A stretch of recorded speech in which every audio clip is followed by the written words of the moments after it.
get Great away. He's got a start from Josh lightning Hook. start. So I'd say that Josh Hook should lead them down into turn one. Brody looking to try and get into position number 2 as they make their way into the first corner. And is that Glenn Scott that I think that may have even got an excellent start too, Gilesy? And he could very well find himself up into position number 3 as they make their way through turn 2 for the first time. I think it might be Brendan Clark that's backed up in there into third place. Did get a good start from the front row of the grid. Clark did get a good start.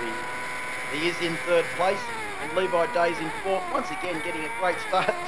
Mitchell Carr's playing it safe. He's back there in fifth place, but I imagine it will only be a very short matter of time until he starts to work his way forward. But he's through the most dangerous part of this race for him. That is the first couple of corners when the pack is very, very tightly bunched. They come down to the first couple of left-handers. It's probably the next most dangerous place. He doesn't want to be losing the front through there in the first couple of laps, of course. Remember back to the last round here at Queensland Raceway, Gilesy, the first dry race they'd had all weekend, and Mitchell Carr put the Triumph on its head straight out of turn 5, and he was very lucky that that race was finished early and half point supported. Yeah, definitely. You know, the two lefts there can catch you out very quickly in the opening lap. So, got Glenn Scott going for moving up to fourth place there. No, didn't quite make it. Trying to outbreak Levi Day. Doesn't he know that he's from Malala in South Australia where they teach late braking techniques? And Levi Day just able to hold off the Glenn Scott Racing bike number 68 as they make their way out onto the back straight now. Mitchell Carr has gone back to 6th place, 1.8 seconds off the lead. And seems at the moment quite content to just circulate around. He's about to come under assault from Chris Quinn, who once again has got a shocking start off the line from 5th position. And he's made his way backwards and at the moment sitting in 7th place. Josh Hook leads them as they make their way up to turn 4. Brody Waters in 2nd and Brendan Clark in 3rd. I actually see Clarkie pulling in on Brody there, and interesting to see what happens there just a few more laps into the race, whether he can pull that gap back in. Well, Brody Waters and Josh Hook, you can almost see the steam coming out of those helmets as they make their way to turn 6. They'll come round to complete their first flying lap at this 17-lap race. 17.7 from a standing start for Josh Hook. And let's see what the level of determination is now. A 12.7 for both Brody Waters and Josh Hook. So 7.25 for Josh Hook, 7.33 for Brody Waters. There's literally nothing in it, Charlesy. No, definitely not. So turn 2. The important part, the run along the back straight, and Hookie looks like he's managed to get a little bit of a gap there as well. Yeah, he sort of got on the gas real early there and put a bit of a gap off Brody there. Brody's pulled it back in under brakes going into turn 3. Mitchell Carr stretching the legs of the Andy Upperhead, Triumph down the back straight. Looks like he may have brought himself up into 5th place, but on bike number 85.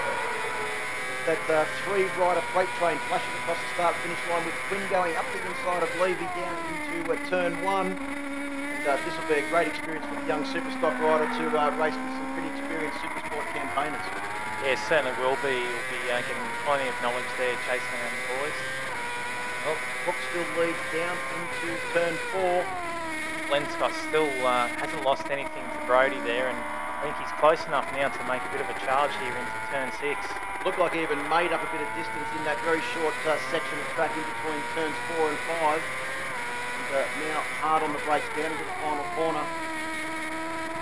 Glenn Scott looking very determined. He's also looking to be carrying a lot of lean angle round through that final corner. In actual fact, it looks like he's carrying more than what Brody Waters is, and it's clearly evident that Brody is still standing that bike up onto the fat part of the tyre and getting maximum drive out of the Suzuki GSX-R 600 onto the final straight.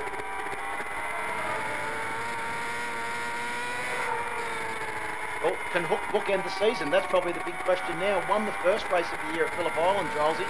Can he take victory in the final race of the year? And will that be enough to get him 2nd place in the championship? At the moment, it is 163 to 162 for Brody Waters. So it's only a point that separates 2nd and 3rd in the championship. They're 1st and 2nd in this race. And Glenn Scott, he was to finish there in 3rd place, would finish in 4th place in the championship. 6 points adrift of our current race leader, Josh Hook. But there is 6 points between 1st and 3rd in the point score for this race, 7, 25 to 18. too close to call. I'm not thinking about the points. I'm just watching Glenn Scott trying to dive down the inside of Brodie Waters there into turn 6. Not quite close enough, but he's just working on it very slowly, and Hookie's pulling a bit of a gap there and managing to keep that distance. Glenn Scott's got the foot off now, hanging down into turn 1. He really is starting to hang it out. Is that a sign of desperation, or is that just making sure that he's getting the last possible bit out of his braking setup down there into a very tricky corner? Yeah, I think he's just pushing really hard. Like he's very close to Brodie. Pulling up beside him, whether he can pull a pass off. Yeah. Like he's Brodie thinks he's back in a battle for the Waters World Championship in the backyard at Mildura at the moment. He's run wide too. He's run wide too, yeah. He's run very wide. Will that manage to square the corner off? It looks to me like he's got great drive out of turn 3. He managed to hold Glenn Scott off and then was able to stand the bike. Here comes Clarkey. Or was Glenn Scott perhaps a fractionally balked there, getting into the corner as deep as he did, which allowed Brendan Clark to come back. This is a very exciting race, just as we saw this morning, Drowsy.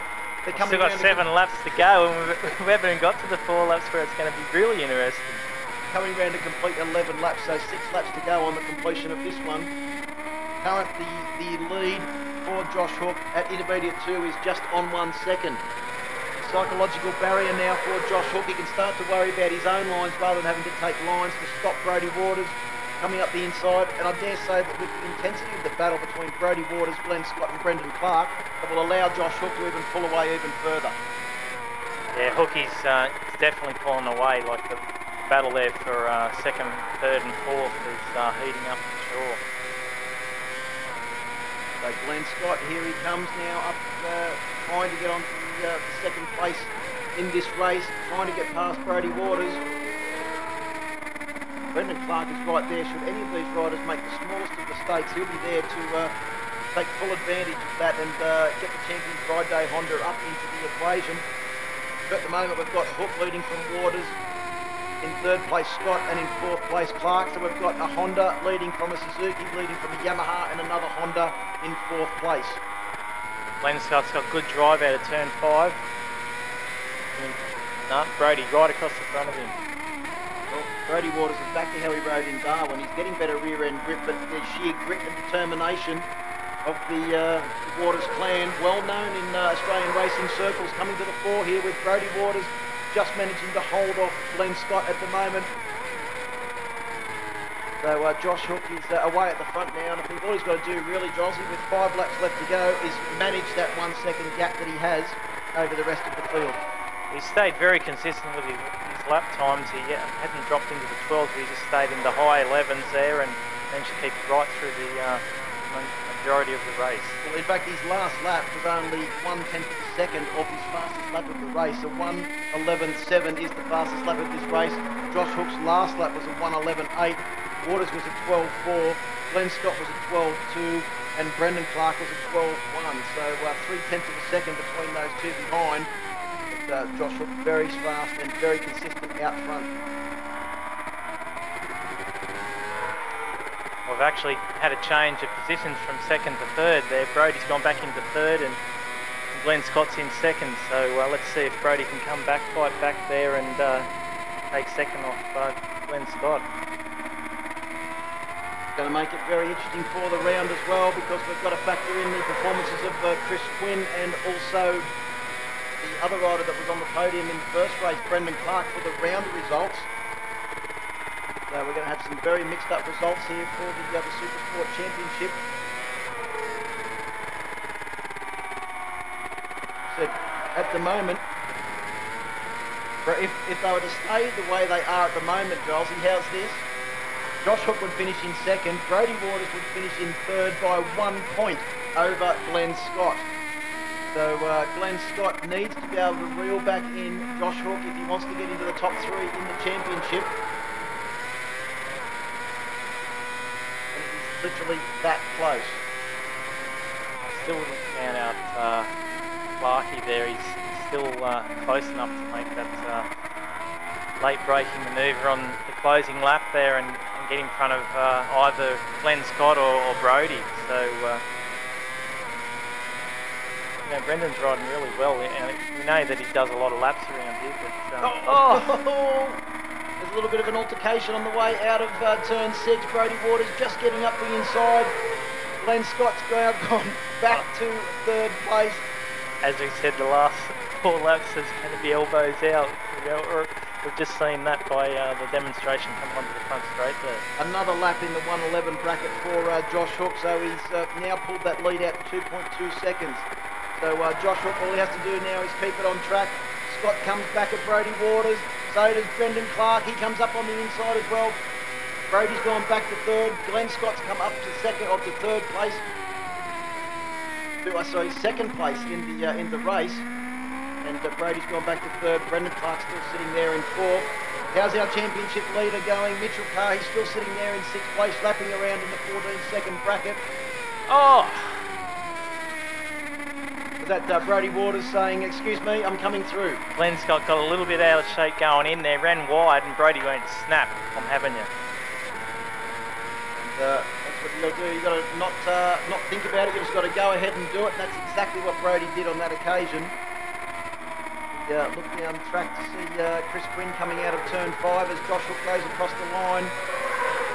Mitchell Carr comes out of turn 5 now as our race leaders go down into turn 1, playing it safe. There is no one around him on track at the moment for Mitchell Carr.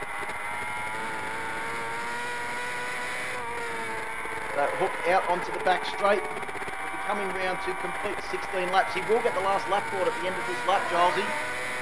And Glenn Scott is making a play for second place on the road. He's on the inside of Brodie Waters as they go down into turn 3 for the second last time. So Glenn Scott now back up to second place in the race. Brodie Waters in third. The other thing is that if Brodie Waters finishes in second or third place, the championship result for him is going to end up the same. The only thing is that if he finishes in second, he'll be 1 point behind Josh Hook in third place. If he finishes in third place, he'll be 1 point ahead of Glenn Scott in third place in the championship. And neither of those will please him immensely, that's for sure. He was desperate to try and win this championship as he came to Queensland Raceway this weekend. Last lap board for Josh Hook now as he comes across the start-finish line. 1 lap of the Queensland Raceway circuit to go. 3.13 kilometres to bookend the season for Josh Hook on the Team Honda Racing machine.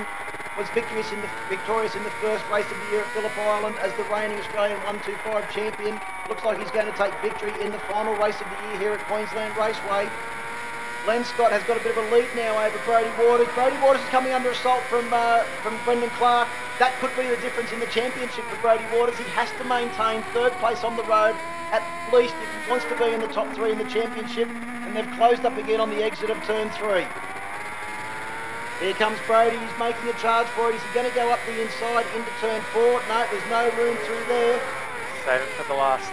Oh! Excuse me. 1 corner to go. He's got a good now. run out of turn 5 there down to turn 6. Let's see what he can do.